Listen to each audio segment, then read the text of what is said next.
In today's gospel lesson, Jesus talks much of doing. There's a right way and wrong way of doing our life according to what Jesus points out today. What he says in Matthew 23, 1 through 12 speaks of what the life of his followers consists of. Listen to part of what he says. Then Jesus said to the crowds and to his disciples, "The scribes and the Pharisees sit on Moses' seats, so do and observe whatever they tell you, but not the works they do, for they preach but do not practice." Jesus didn't say we're simply to separate ourselves from the wrong actions of the leaders in his day and call that good enough. No, we're to be doing the things those leaders preach according to Jesus. And what would they have been preaching? What is it that those leaders would be admonishing the crowds to observe? The clue is in where Jesus says the scribes and the Pharisees sit. It's on the seat of Moses, meaning what they preach is the law of God.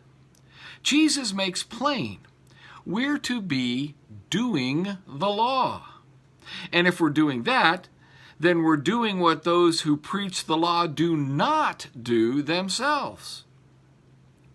Jesus is clearly pointing out the hypocrisy of preaching the law without doing the law, as everyone saw in their leaders in the day. Jesus calls for faithfully doing the law of God in how we live, like he did in chapter 5 of Matthew. We're to teach the law and practice and live the law, but we know our own hypocrisy in not keeping the law. So we tend to shy away from proclaiming it too loudly. That's because we don't want to be seen as the scribes and Pharisees were, as hypocrites. And that's good. So the answer is to live the law.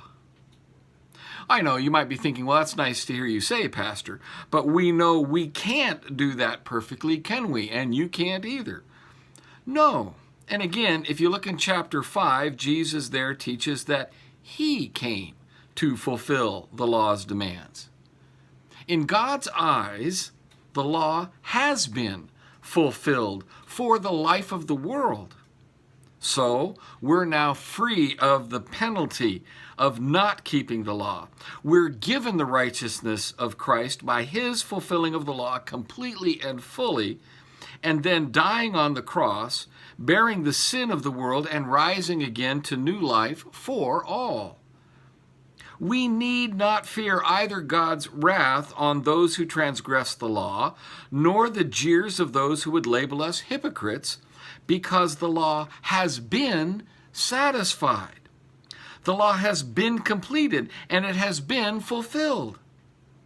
So, having been freed of its consequences by Christ, because we could never fully keep it, we are now free by his grace and mercy to live that same law in boldness and confidence. Not that we earn our own righteousness by living the law. No, our righteousness comes by grace, through faith alone. Rather, we live the law in response to grace, with the law having been fulfilled in the cross of Jesus. We're free to live it and not fear rejection when we fail at it. Failing does not mean giving up or ignoring the law. Jesus is simply calling us today to faithful living, knowing that we're free to do so. That is how we do life.